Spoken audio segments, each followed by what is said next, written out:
How are you? I hope you all are doing well. I am Mudita and you are watching Mudita IS Warriors. So student, बहुत सारे बच्चों ने, जब मैंने आपसे Baahubali strategy share की तो बहुत सारे बच्चे क्वेश्चन लगातार कर रहे हैं कि मैम टर्म 1 में पहली बात तो हम एमसीक्यू बुक लें कौन सी। दूसरा क्वेश्चन कर रहे हैं कि मैम बुक लेना ज़रूरी है, क्यों लेना ज़रूरी है, अगर हम रेफरेंस बुक नहीं लेते हैं तो क्या काम नहीं चलेगा। देयर आर मल्टीपल सोर्सेज जहाँ से हमें एमसीक्यू प्रोवाइड करवाए जा रहे हैं यूट्यूब पे, अलग अलग प्लेटफॉर्म पे, तो हमें बुक लेना क्यों ज़रूरी है और कितना ज़रूरी है। सो इसका मैं आपको जवाब दूंगी, ठीक है, एक प्रैक्टिकल जवाब दूंगी और मैं अपने आप को टीचर नहीं एक स्टूडेंट की जगह पे रखते हुए आपको जवाब दूंगी, जिससे आप बिल्कुल सही तरीके से डिसीजन ले पाएंगे कि आपको बुक लेना चाहिए या नहीं लेना चाहिए। पहला तो क्वेश्चन ये आता है कि मैम 9th एंड 11th के भी क्या एमसीक्यू आएंगे, तो बिल्कुल इसका जवाब है यस। क्लास 9 और 11th के लिए भी टर्म 1 में पूरा पेपर एमसीक्यू होने वाला है और क्लास 10 एंड 12th के लिए तो पूरा पेपर एमसीक्यू होने ही वाला है। अब बात आती है कि मैम हम बुक क्यों लें, क्यों लेना ज़रूरी है। तो आपको एक प्रैक्टिकल फैक्ट मैं बता दूं, जब कल आपका एग्जाम्पल है, फॉर एग्जाम्पल कल आपका मैथ्स का पेपर है, कल आपको मैथ्स का या साइंस का पेपर देने जाना है। अब एक बच्चे ने बोला कि मैम यहाँ पे मल्टीपल सोर्सेज हैं, मैं यहाँ से तो प्रिपेयर कर सकता हूँ, तो मुझे बुक की क्या ज़रूरत है। मान लो आपने मल्टीपल यूट्यूब चैनल से एमसीक्यू प्रिपेयर किया, एक चैनल में आपको एक चैप्टर के 100 एमसीक्यू दे दिए, दूसरे चैनल ने आपको एक चैप्टर के 50 एमसीक्यू दे दिए, ठीक है, आपने उसका वीडियो देख लिया, समझ लिया और आपको लग भी रहा है कि मेरे को अच्छे से वो याद हो गया। लेकिन क्या आपने ये 100 एमसीक्यू, 50 एमसीक्यू, 200, 300, एक एक चैप्टर के 200, 300 एमसीक्यू का क्या आपने नोट्स बनाया, क्या आपने उसको नोट डाउन किया। मुझे नहीं लगता कि कोई भी बच्चा ये सारे क्वेश्चंस को कॉपी में लिखेगा। तो अगर आप इसे लिखोगे नहीं तो पेपर से एक दिन पहले क्या आप ये सारी वीडियोस दोबारा से देख पाओगे। एक वीडियो अगर 1 आवर की है और आपके टर्म में 6 चैप्टर आ रहे हैं तो 6 घंटे या 12 घंटे आप लगातार वीडियोस देख पाओगे पेपर से एक दिन पहले, ठीक है। तो ये प्रैक्टिकली पॉसिबल नहीं है। अगर आपके पास बुक होगा और तो आप वहाँ से रिवाइज कर सकते हो बहुत जल्दी, और अगर आपने इन सब का नोट्स बनाया तो भी ये प्रैक्टिकल पॉसिबल नहीं, क्योंकि कोई बच्चा एक चैप्टर का बना लेगा, 2 का बना लेगा, पर इतने सारे एमसीक्यू का नोट्स बनाना पॉसिबल नहीं है। सो इसके लिए आपको मस्ट है कि आपके पास बुक हो।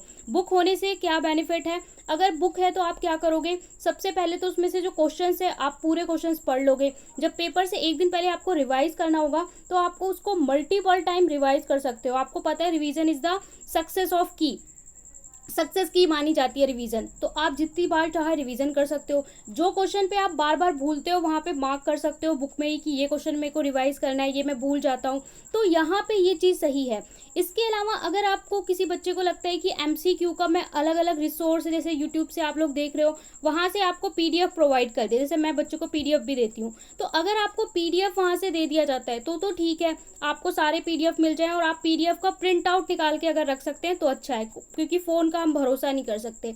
पीडीएफ अगर आपके पास है तो ठीक है, काम एक टाइम के लिए चल सकता है, बट मैं यही प्रीफर करूंगी कि आप लोग बुक लें।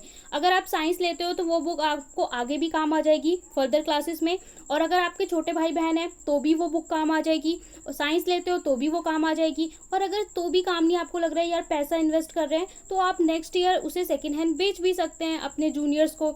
इसके बाद सेकेंड बेनिफिट है, एक तो हो गया कि आप रिवीजन, दूसरा था कि 9th एंड 11th के लिए क्या एमसीक्यू आएंगे, बिल्कुल आएंगे। इसके बाद क्या है कि आपको बुक से और क्या बेनिफिट मिलेगा, बेनिफिट सुन लीजिए, बुक से पढ़ने के और क्या बेनिफिट होंगे। नंबर 1 तो हो गया कि आपको रिवीजन करने को मिल जाएगा। नंबर 2 बेनिफिट है, जब आप हार्ड कॉपी से पढ़ते हो तो आपको स्टडी के लिए आपकी जो आंखों पे असर पड़ रहा है वो कम पड़ेगा, क्योंकि आजकल जो स्टडी हो गई है वो पूरी स्टडी ऑनलाइन हो गई है, ठीक है, स्कूल की क्लासेस भी ऑनलाइन ले रहे हैं, सारा पूरे दिन ऑनलाइन पढ़ रहे हैं, तो हमारी आंखों पे बहुत ज़्यादा इम्पैक्ट पड़ता है। अब अगर आप सारा स्टडी मटेरियल ऑनलाइन ही रख लेते हो एमसीक्यू का भी, तो एग्जाम से एक दिन पहले इतना स्ट्रेस आउट हो जाएगा, बच्चे बोलते हैं हेडेक हो रहा है, कुछ समझ में नहीं आ रहा है, एंजाइटी हो रही है, तो आपके पास बुक रहती है तो अच्छा है, आपकी आंखों पे कम असर पड़ेगा, वरना आपको भी स्पेक्स लग जाएंगे मेरी तरह, ठीक है। तो ये एक प्रैक्टिकल फैक्ट है कि अगर आप बुक से पढ़ोगे तो अच्छा है, आंखों पे कम असर पड़ेगा। थर्ड बेनिफिट है कि आपको टाइप ऑफ क्वेश्चन पता चलेंगे। बच्चे मुझसे बार बार पूछते हैं कि मैम मैप आएगा तो मैप कैसे आएगा एग्जाम में, एप्लीकेशन या लेटर आ रही है लेटर टू एडिटर तो वो एग्जाम में कैसे आएगा। ये चीज़ें आपको तभी समझ में आएंगी जब बुक में आप टाइप ऑफ क्वेश्चंस करोगे, बहुत सारे क्वेश्चंस करोगे तो पता चलेगा। जब आप बुक लोगे तो ही तो आपको पता चलेगा कि इन इन तरह के क्वेश्चंस ऐसे ऐसे बन सकते हैं। मैप आपसे स्टेट पूछ सकता है, लोकेशन पूछ सकता है, या फिर आपको इंडिया का मैप दिखा के और वहाँ पे इस तरीके से ब्लैक कर देगा और बोलेगा यहाँ पे कौन सा डैम है, उस जगह का नाम बताइए, उस डैम का नाम बताइए। तो कितनी तरह से पूछ सकता है, वो आपके पास बुक होगी तो पता चलेगा। बेनिफिट नंबर 4 है कि आपको उसमें प्रैक्टिस सेट मिल जाते हैं, अनसॉल्व्ड प्रैक्टिस सेट मिल जाते हैं। वहाँ पे आप OMR शीट पे प्रैक्टिस सेट सॉल्व कर सकते हो। तो ये सारे बेनिफिट हैं अगर आप बुक लेते हो। आई होप आपके डाउट क्लियर हो गए हो। और मैंने बुक भी बच्चों ने पूछी थी तो मैंने आपको 2 बुक बताई थी। एक तो आप ओसवाल की ले सकते हो, ठीक है, दूसरा ईडू कार्ड की ले सकते हो, जो भी आपके बजट में हो, बजट फ्रेंडली हो वो ले लो। और अगर आपको पैसों की दिक्कत हो रही है तो आप 2 students, 2 friend, student 1 plus student 2, 2 बच्चे कंबाइन करके ले लो जो आसपास रहते हो, तो शेयर करके कि 2 बुक एक बच्चे ने ले ली, 2 बुक एक बच्चे ने ले ली, इस तरीके से ले लो। बट आपके पास कुछ रेफरेंस कंटेंट होना चाहिए। मेक श्योर कि आपके पास हार्ड कॉपी हो। अगर आपको कोई चैनल सारे सब्जेक्ट के PDF दे रहा है पूरे 100 MCQ के, और आप उसका प्रिंट निकाल सकते हो तो ही आप रिस्क ले सकते हो, वरना आपको रिस्क नहीं लेना चाहिए। स्पेशली बोर्ड क्लास स्टूडेंट को तो बिल्कुल इस टाइम पे रिस्क नहीं लेना चाहिए, क्योंकि अगर आपका टर्म 2 सही से नहीं हुआ तो टर्म 1 का ही पूरा वेटेज मिलने वाला है। सो यहाँ पे कोई भी रिस्क आप लोग एग्जाम के लिए मत लीजिए। आई होप आपके सभी डाउट क्लियर हो गए होंगे। तो आपको सभी तरीके की हेल्प, सभी तरीके का मोटिवेशन, सब कुछ यहाँ पे दिया जाता है। चैनल को ज़रूर सब्सक्राइब कर लें, और आपके अभी भी कोई डाउट है तो उसे कमेंट में ज़रूर पूछें।